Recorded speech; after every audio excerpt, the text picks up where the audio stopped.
Terrapalabra, historias encontradas. Red Editorial. La Asociación Ecologista Piuque, la FM Pocahullo de San Martín de los Andes y la Biblioteca Popular Osvaldo Bayer presentan Historias Ácratas del Fin del Mundo. Hoy presentamos Mauricio Pérez, La rebelión de su raza. De Hernán Escandizo por Marcelo Pascucio. El proletario indígena era el más pobre y el que peor vivía. Siendo muy raro que lo hiciera en un pueblo con su prole, debía conformarse con hacer su rancho en campo fiscal, del poco que quedaba, o en la serranía próxima, donde hubiera alguna aguada de donde salía ambulando por el trabajo. También lo hacía en la costa del río, donde formaba su mísera y sucia vivienda, instalándose con su mujer y sus hijos. En las poblaciones no eran apreciados y tenían la fama de ser indios ladrones, el mote discriminatorio que le adjudicaron los huincas mientras se les despojaba impunemente de sus tierras y modestos medios, como era el lugar donde vivir y los animales de subsistencia. Esto lo cuenta Tránsito Toledo en su libro sobre la historia de General Roca.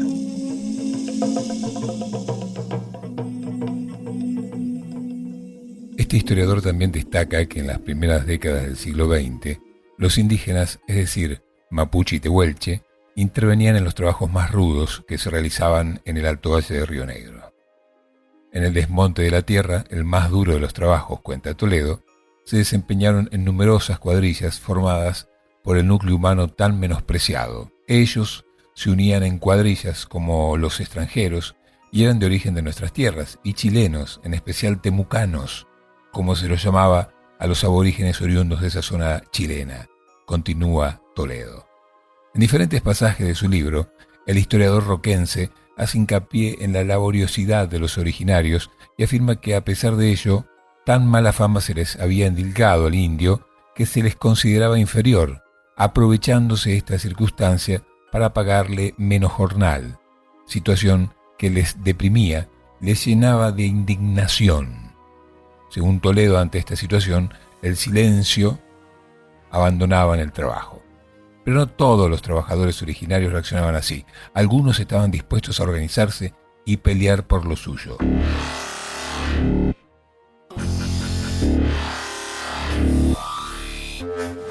Aquí también los indios, los gallegos y los gringos se han hundido en estrecho y fraternal abrazo para marchar unidos como un solo hombre bajo el rojo pendón de la fora, para la conquista de ese ideal sacrosanto de amor, de justicia, de libertad y de fraternidad.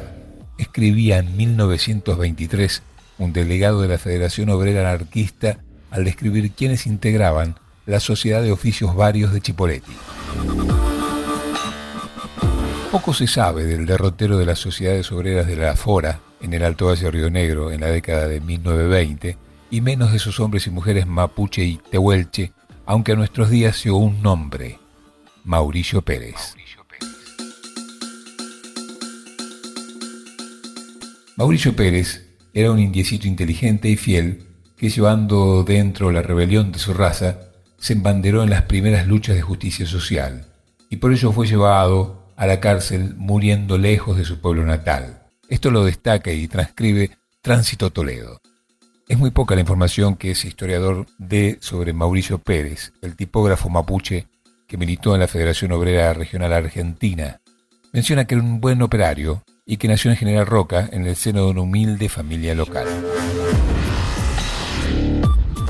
La represión oligárquica desatada contra el movimiento obrero en el marco de la celebración del centenario de la Revolución de Mayo había desarticulado sindicatos y organizaciones revolucionarias en todo el país. Recién, hacia fines de la década de 1910, el movimiento obrero comenzó a recuperar sus fuerzas y en ese proceso influyó el triunfo de la revolución de los soviets en 1917 en la lejana Rusia.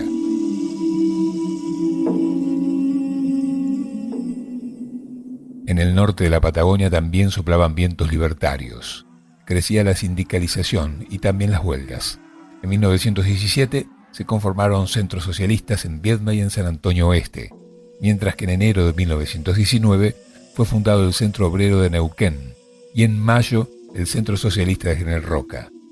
Todos los que trabajaban, sin distinción alguna, deben aprestarse para la reorganización que se aproxima en forma de emancipación del trabajador, del yugo capitalista, como una mejor comprensión de la distribución y compensación del trabajo. Por ello se lucha en la presente agitación mundial.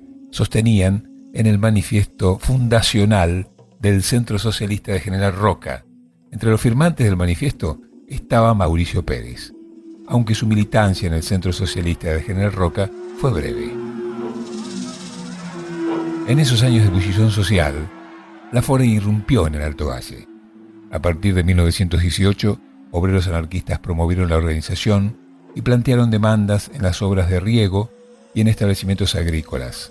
Las demandas no fueron atendidas y dieron lugar a huelgas.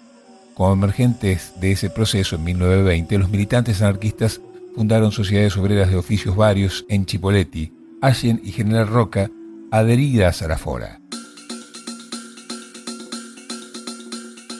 No encontramos referencias e intervenciones de Mauricio Pérez en actos, asambleas o huelgas, sí que en mayo de 1922 integró el subcomité pro presos sociales en representación de oficios varios de Roca, también que formó parte del cuadro filodramático Floreal, un grupo de teatro de aficionados que realizaba labor de propaganda a partir de las obras que ponían en escena. El periodo de mayor actividad y fortaleza de las organizaciones de la Fora en el Alto Valle fue entre 1920 y 1923.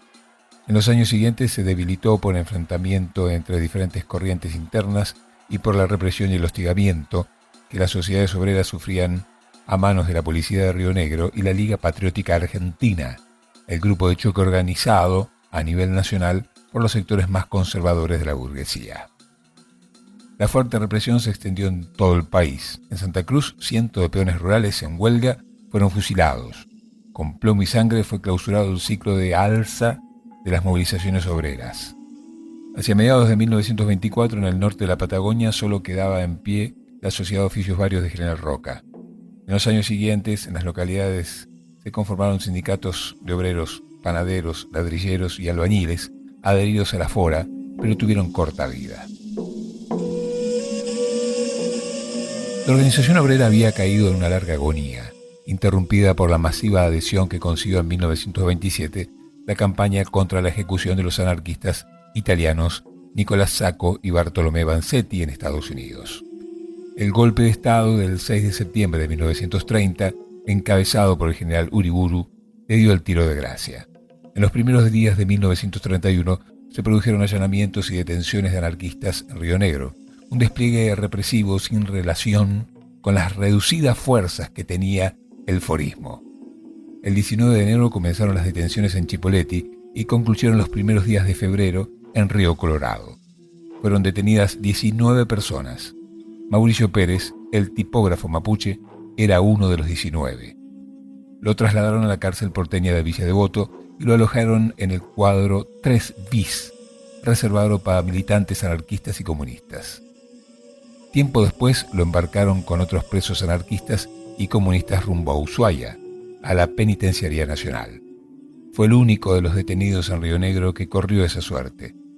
2 de sus compañeros de desgracia fueron deportados y el resto permaneció en la cárcel de Villa Devoto hasta su liberación el 20 de febrero de 1932. Mauricio Pérez estuvo una corta temporada en Tierra del Fuego.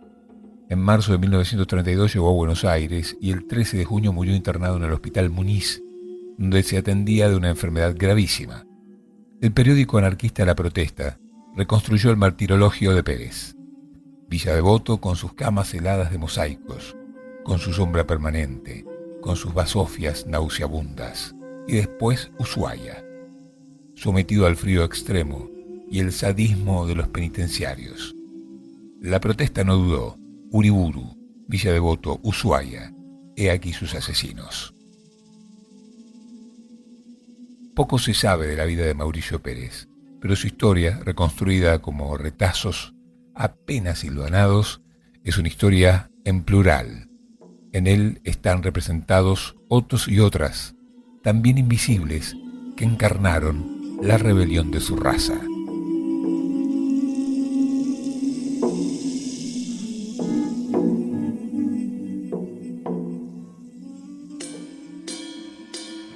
Escuchaste Historias Sácratas del Fin del Mundo.